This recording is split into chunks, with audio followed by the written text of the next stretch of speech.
Welcome to Theology Thursday, weekly video where I discuss a biblical or theological topic. Today is July the 17th, 2025. In 3 days, on July the 20th, my wife Jerry and I will celebrate 40 years of marriage. That's a long marriage. My parents this year will celebrate 62 years of marriage. That's a long marriage. So I want to talk about some of the keys to a long-term marriage. But let's start right at the beginning. What's the first key to a long-term marriage? Well, you have to get married young. You both have to live a long time. 62 years is great. It says a lot about my parents and their commitment, but also says a lot about their health. Even though they have faced some health crises and situations in recent years, my parents are both still alive. So they married young, but they've lived both into their 80s.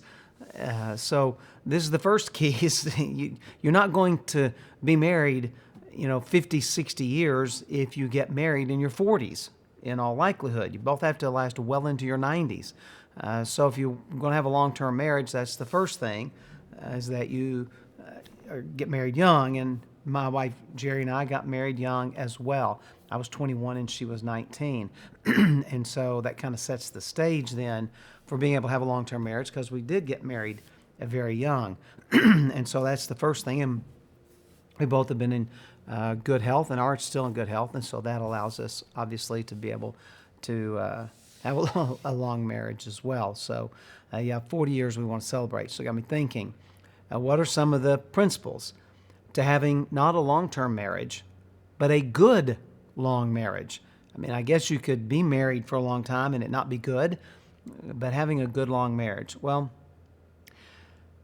let's not talk about marriage. Let's talk about relationships. In all relationships, if we're going to have a long-term relationship, so a long-term friendship with someone, or we're going to maintain good relations with our family, there are 4 biblical principles that have to be followed in all relationships. The first one is forgiveness. You can be friends with someone for a few days, maybe on a trip together or something, and not many problems. But in long-term friendships, long-term family relationships, there are going to be times where someone hurts you, intentionally or unintentionally. And being able to forgive is very, very important. You're not going to be able to maintain a friendship if you're unforgiving. You'll just always be moving to another friendship. Well, the next person will always treat me right. No, they won't. Okay? So being able to forgive is the first principle behind any long-term good relationships. Now, let me say that friendship is a two-way street. Forgiveness is a two-way street. You forgive them, but you also realize that they're willing to forgive you. If they're always doing something bad and you're always forgiving them, and then when you do something bad, they hold it against you, that's probably not a friend, that somebody's using you. And so you might need to distance yourself from that relationship. So forgiveness is both the willingness to give it, but it's also the willingness to receive it when someone offers it to you, and believe that they genuinely have forgiven you. That's a real kind of relationship. Same in marriage. Secondly is love. In any relationship, we have to love someone. We really need to love them. It means we care for them deeply. It means we like them. And so in your marriage, you need love. You should love one another. Really love one another. And this is important. In your relationship with your children, you need to love them. You need to love them. I know some days I'll just see my wife doing something, or I'll be not even with her, and I just think about her, and I think, man, I really love my wife. I'll just think that. And sometimes I'll just grab my phone and just text her, hey, I love you. And I remember there have been a few times when I just would decide I would randomly text each of my kids, I love you. I don't do it often because it's kind of goofy and loses its meaning. But every few years, I'll just randomly text my kids, I just want you to know I love you. And that's it. I just let them know. And so I think we need to love them. A third thing in any relationship is commitment. You have to be committed. There are going to be failings. There are going to be times when there's some rough patches, and you got to be committed to it because you think the person is worth the commitment. I mean, in marriage, you got to think, because I love this person, I'm committed to them, and I'm committed to making this work.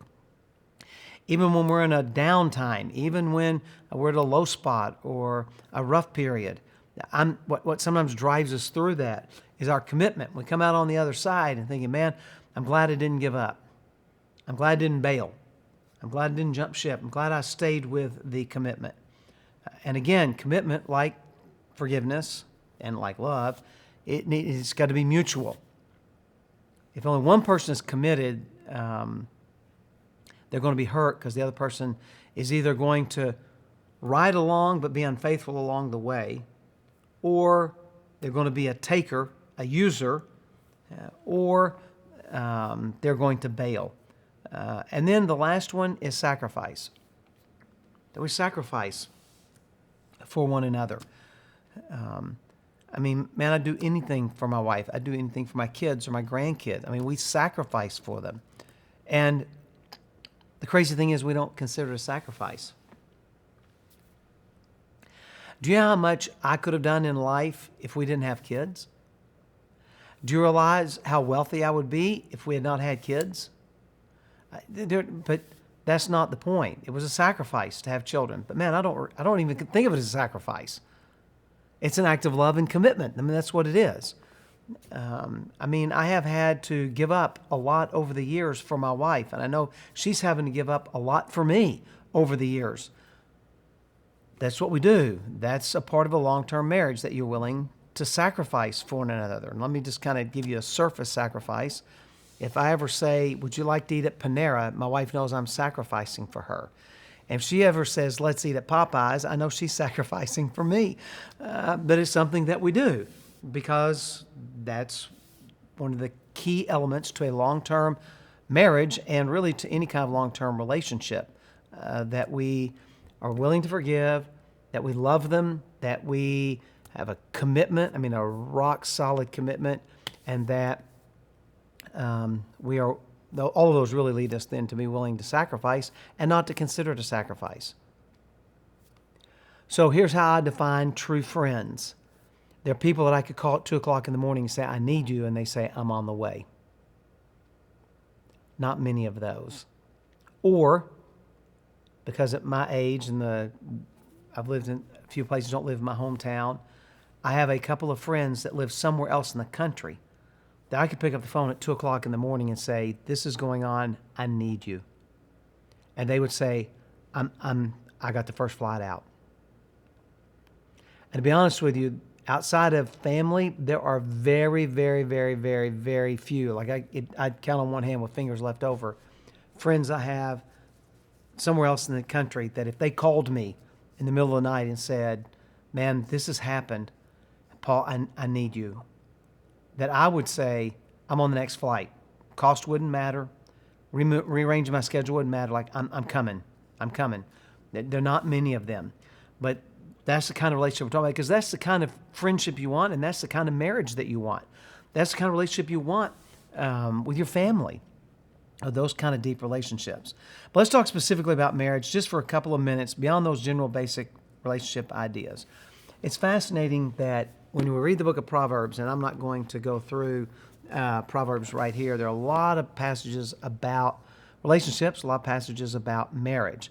The fascinating thing is that because Proverbs is written by men, it always talks about wives, but if it had been written by women, it talks about husbands, so the principles are all still the same, whether you're a wife or a husband.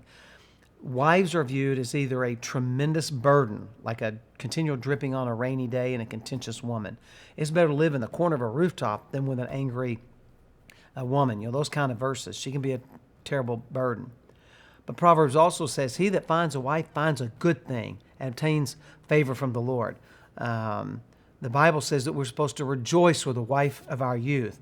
Proverbs, the longest extended proverb is in Proverbs 31, which it lays out in an acrostic, 22 verses for the 22 letters of the Hebrew alphabet, what is the ideal wife and what a tremendous and unbelievable blessing that she is.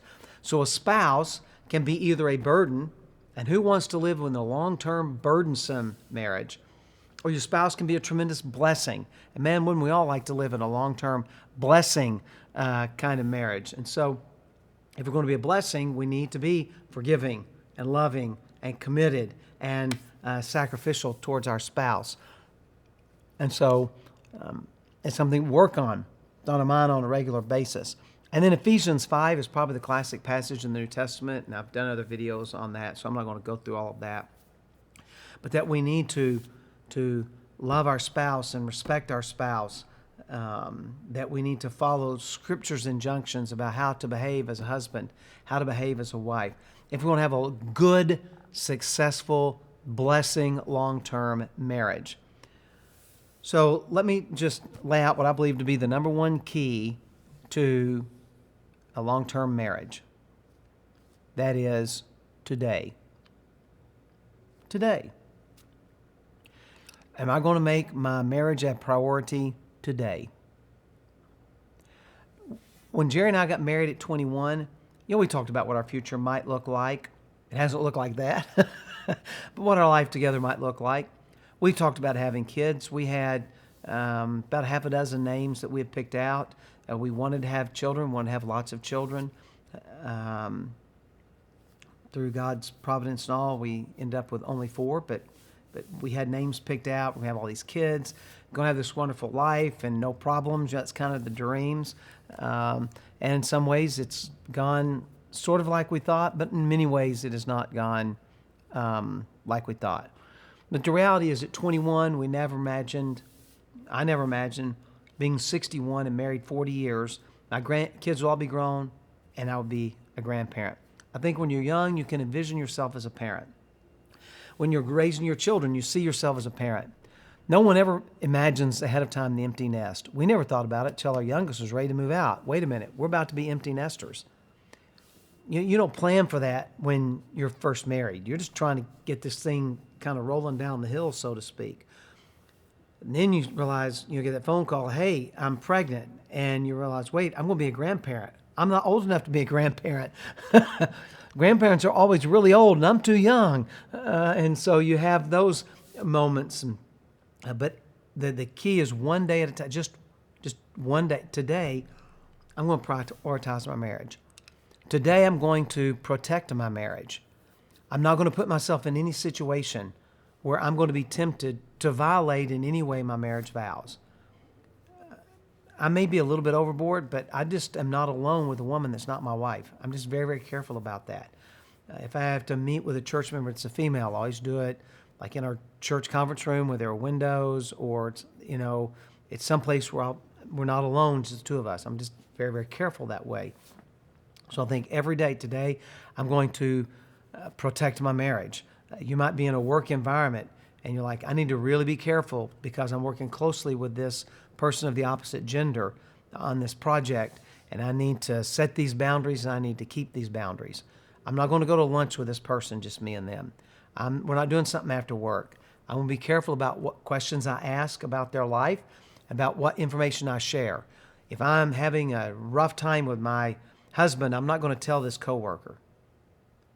I don't want to make some kind of intimate emotional connection like that. I'm just not going to do that. I'm not. And so each day, I'm going to prioritize my marriage. I'm going to protect my marriage. And then the last one today is I'm going to persevere in my marriage. Now, some days, these may fall in different levels. Some days, man, I'm in a situation I need to make sure to protect my marriage. That I don't do something to ruin it, to ruin a good thing in my life, because Satan would love nothing better than to put you in a tempting situation and ruin your life and your marriage. But sometimes is, I need to prioritize my marriage. I need to do something to let my spouse know that I love them. So that's the random flowers, guys, that you pick up. Like they're $10, $15 at the grocery store. Just pick up a dozen roses someday for no reason, or a card, or just write your own love poem to her like you did when you were dating. Or you need to say, hey, let's go to a movie tonight. If you're married to someone that loves to go to movies, say, hey, let's go to a movie tonight. What do you want to go? It doesn't matter to me. Let's just you just know they like the theater experience. And so let's just go to a movie. I'll cook dinner tonight. You clean the house for them. You sit down and watch the ball game with them. Maybe it's not something that you're that interested in, but you do it. That's part of the whole sacrifice thing, but you don't view it as sacrifice. And like, I hate being here, but I'll endure it because I want you to know that I love you. That's not really what we want to communicate. It is, I enjoy this because I know you enjoy it. And because I prioritize you, this is what I do. I'm going to do this. And so that's what we do. Let me give you an example of what this means, how you can both prioritize it. My wife does not like to hike. I love to hike. I love to be outdoors. So if she goes hiking with me, I pick a trail that's not too difficult, not one I would want to do, no challenge, because I want to prioritize her. And so she's prioritized me by saying, I'll go hiking with you. I prioritize her by picking a trail that's not going to be too difficult and strenuous, and by hiking at her pace. And so we both have made a sacrifice, so to speak, but we both enjoy it. My wife doesn't enjoy the hike, and I don't enjoy the pace or the level ground we're trying to do and avoiding the hills. But we both enjoy it because we're both saying to the other person, I prioritize you. I love you. I'm sacrificing for you. And this is what we do. And so maybe there's a day when you do something like that. Prioritize your marriage to show your spouse. And then the other days I realize that perseverance is what we're doing. I'm not happy with my wife right now. I'm not pleased with my husband right now. And maybe you've even expressed that unhappiness or displeasure. But you're going to persevere. So you know what? My first thought is not going to be, I'm going to leave them. I'm going to kick them out. Then my first thought is, I'm going to stick through it.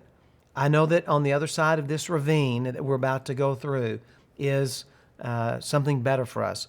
So I'm going to persevere through this. And so, whatever. But those are that's the key is today. Today I'm going to prioritize my marriage, or today I'm going to protect my marriage, or today I'm going to persevere in my marriage. But today I'm going to make it this day, and then tomorrow will be another day. And those days stack up into weeks and months and years. And at some point you look back and go, oh my goodness. In 3 days we'll have been married for 40 years. So I want to close this out because my wife actually watches most of these, and I don't think for her that's anything other than sacrifice. But Jerry, because I know you're going to see this, I do want to say I love you, and it's been a great 40-year run, and I'm looking forward to a lot more years together with you. So to all of you, I say God bless you, and to my wife of 4 decades, I say I love you.